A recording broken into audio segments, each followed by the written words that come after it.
আসসালামু আলাইকুম সবাইকে। আজকে আমি রেজওয়ান আছি আপনাদের সাথে, আর আমার সাথে আছে আমাদের প্রিয় ভাই লিওন। আজকে যাব দেয়ানগঞ্জ একটি জায়গায় বন্যা পানি দেখতে। ভাই আজকে কোথায় যাব? আজকে পানি দেখতে আমরা দেয়ানগঞ্জ উপজেলার ৬ নং চিকেজান ইউনিয়নে। চলুন তাহলে। ঠিক আছে।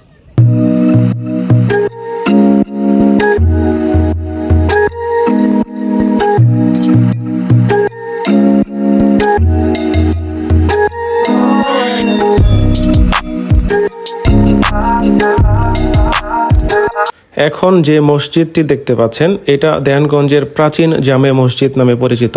অনেকে গায়েবী মসজিদ নামেও চিনে। এটা রাজা বাদশাদের আমল থেকে এই মসজিদটি এখানে পরিচিতি হিসেবে লাভ করেছে।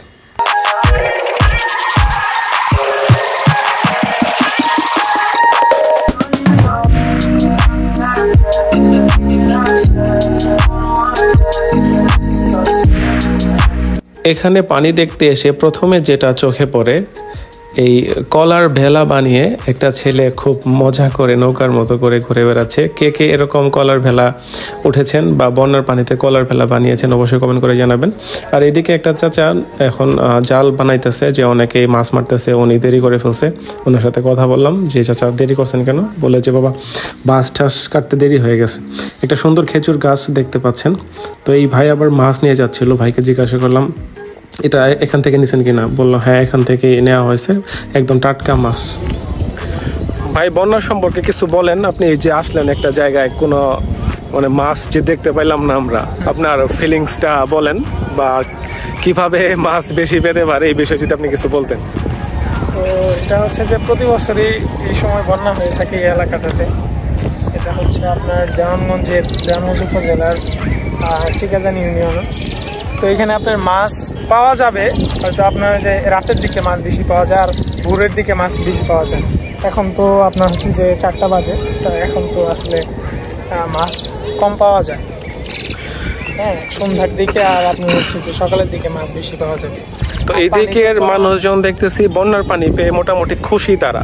এই বিষয়ে আপনার মন্তব্যটা কি আসলে? আচ্ছা, এই যে এখনো আসলে এই জায়গাটাতে বসত বাড়ি যেগুলো আছে এগুলাতে পানি এখনো পুরোপুরি উঠেনি। হ্যাঁ, যার কারণে হচ্ছে যে মাছ মারতেছে, মাছ কম বেশি পাইতেছে, যার কারণে একটু খুশি।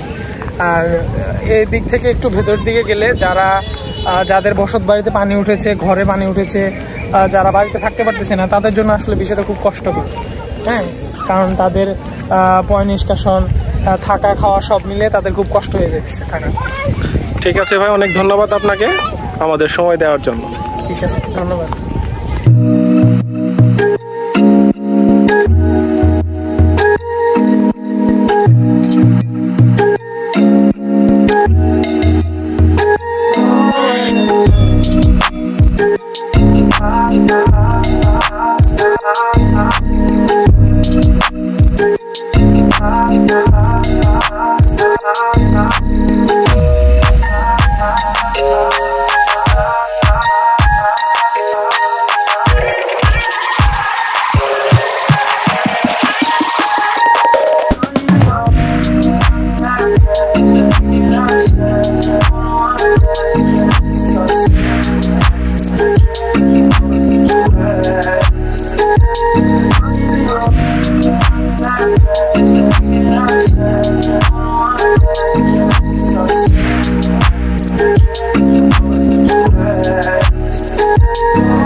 Ah